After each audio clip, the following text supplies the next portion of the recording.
Niibi Center Kimi Kwechaway Nimiku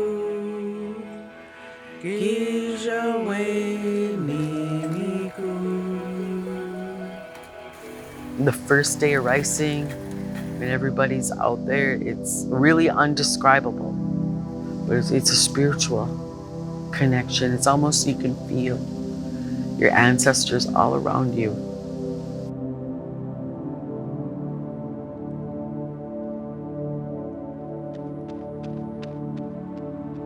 I really feel like I belong when I'm doing that. I know my place. It really is. It's fulfilling. It can be uncomfortable. It's itchy, hot.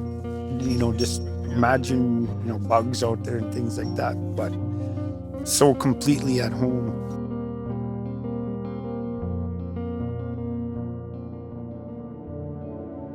Manoomin is important to me because that is the plant that brought us here. That's the reason why we're here. Because we could survive off of it. It's not just a plant, it's a survival thing. We were told to come here, we were told to do these things, we were told, to live off this land. But we can't live off this land if there is no land to live off of.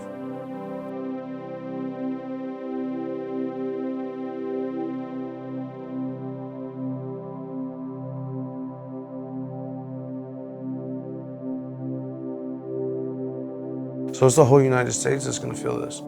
In California is already feeling it. They're already going through it. They've been going through it. You know what I'm saying? And then that's only the beginning, and it's gonna get worse and worse and worse. The more you dig in the ground, and the more you keep sucking that water out and taking that out, and you're digging in and you're messing it all up. Pointless, it's greed, it's gulkush is the word that we call it, it's piggish. You know what I'm saying? Never satisfied. For me, these years of pushing back on the tar sands expansion is just a small portion of what the big picture. As I say, it's more than a pipeline. It's more than that. And the fact that it's hard to clean up and it sinks in water, and then the longer that it's exposed to sunlight, the more toxic it becomes. So that's concerning.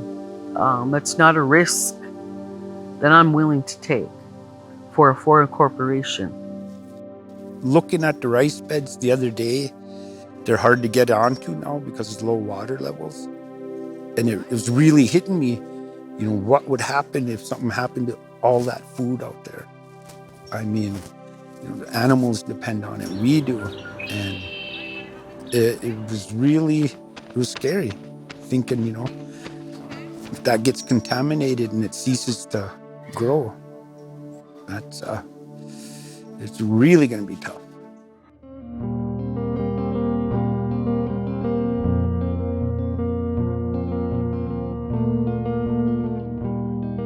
As a young person, it's my job to step in front of everybody. As a Anishinaabe man, it is my duty to be there to protect everybody and do what I can to help as many people as I can. I have a duty to take care of the lands. So I didn't mention that I am also a Wolf Clan, and that's my inherent responsibility as Wolf Clan, to protect the lands, the environment, and the people. So it encompasses everything, who I am and what I do and how I live life. As a child, my dad would go out ricing, and so he'd come home and dry it all out and lay it out on a tarp, and so I'd watch that process and watch him go and flip it and cover it up at night, and then he would bag it up and take it out to somebody who would parch it and finish it, and then bring it home, and then we would eat it.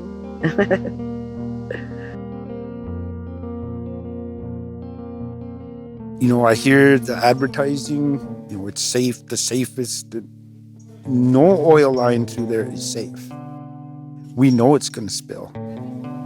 When and where is the only question. And it could wipe out the rice crops there. And particularly for White Earth Reservation, that area, there's so many rice beds there. It's the only place in the world that this grows. The only place in the world that it grows. The world. I mean, they try to do it on the paddies, but I mean, it's not the same. It's totally different rice. It's the only place in the world that this ever grows. And why would you want to take that?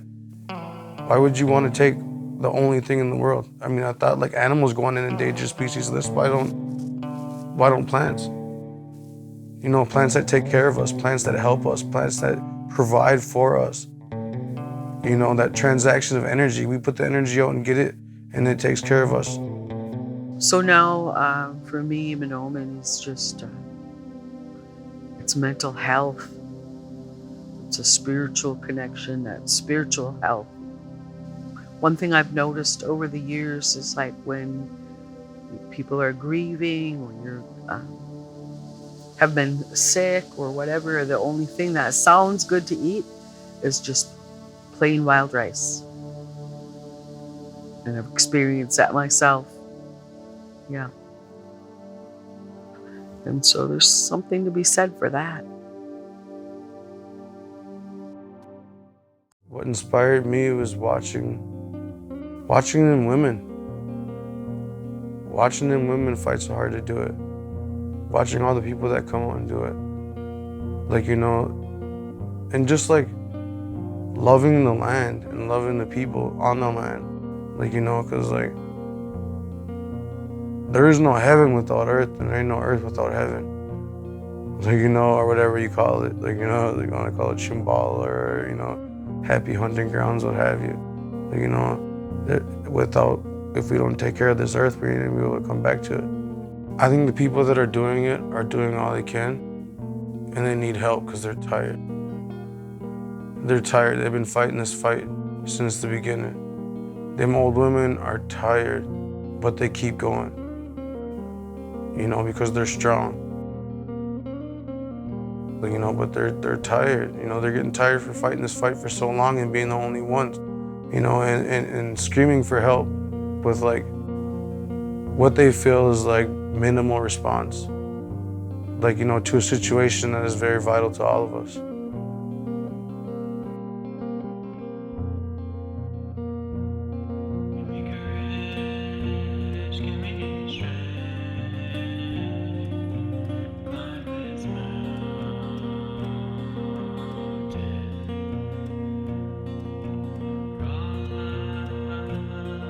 Day by day, trying to raise that awareness, and we'll just continue forward, because we can't let it happen. We can't allow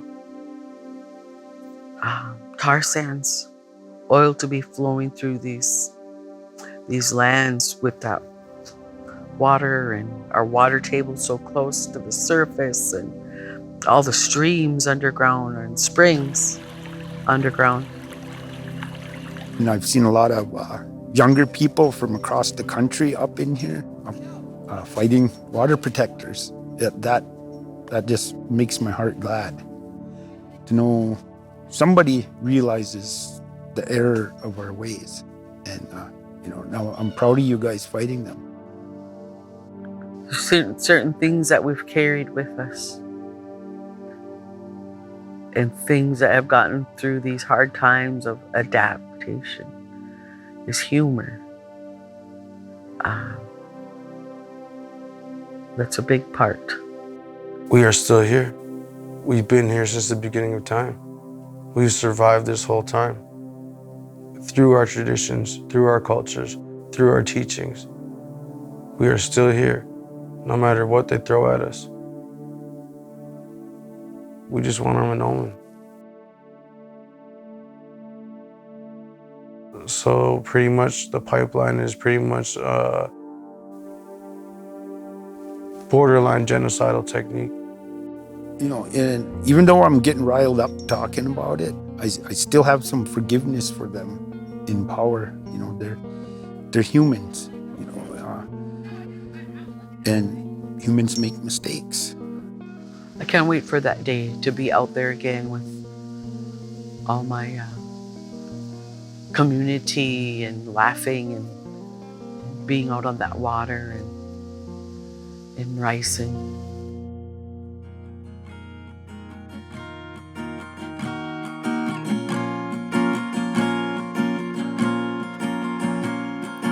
Clearing a pathway, there's got to be some other way. Honor our relatives, go down to the river to pray. Honor the treaty rights of the Anishinaabe.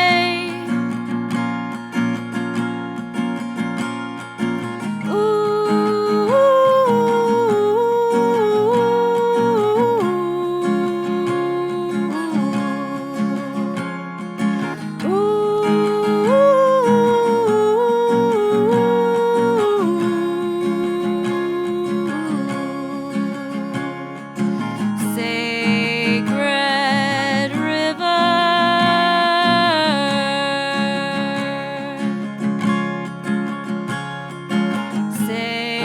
sacred water,